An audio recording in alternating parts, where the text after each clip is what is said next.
Assalamualaikum warahmatullahi wabarakatuh. Selamat pagi semuanya.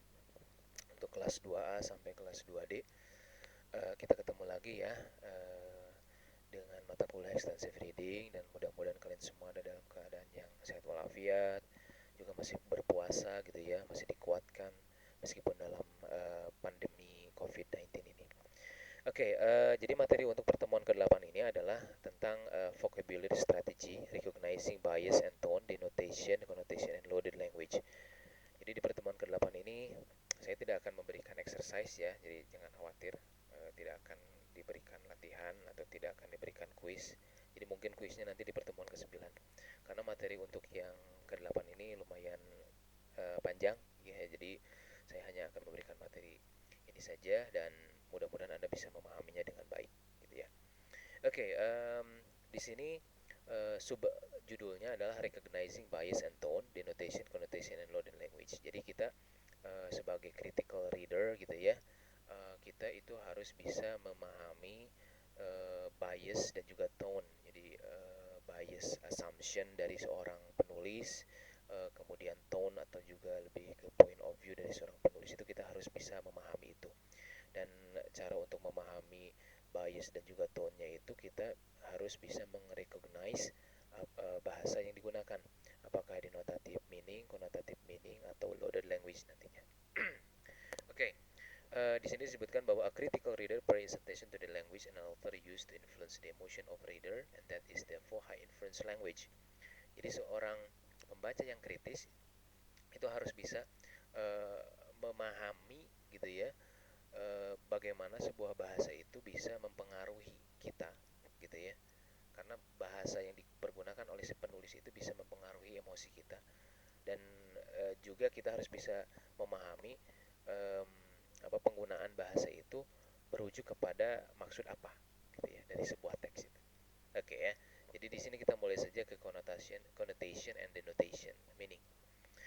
Jadi di sini disebutkan bahwa connotative meaning gitu ya, atau makna kiasan gitu ya, a word refers to the varied emotion or references a word may conjure in the mind of the reader.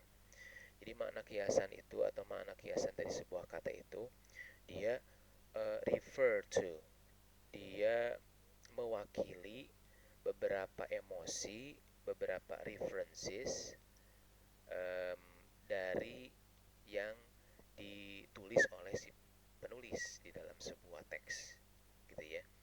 Jadi kalau sebuah bahasa konotatif berarti itu bisa mewakili perasaan atau point of view atau tone-nya dari si penulis.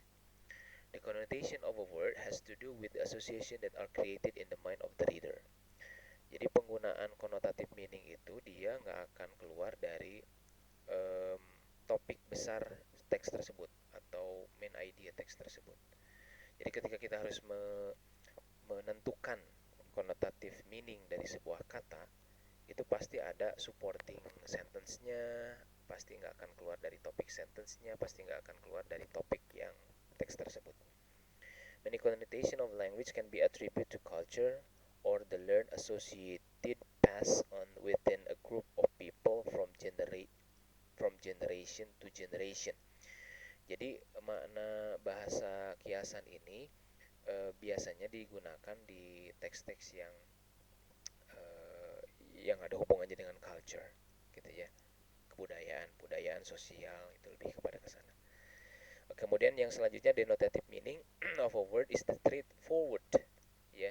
Jadi biasanya denotative meaning itu adalah makna yang sebenarnya, surface structure. Kalau yang konotatif disebutnya deep structure gitu ya.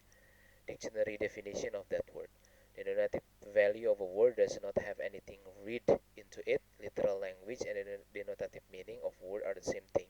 Jadi disebutnya juga kadang disebut literal language, denotative meaning, surface structure, itu sama.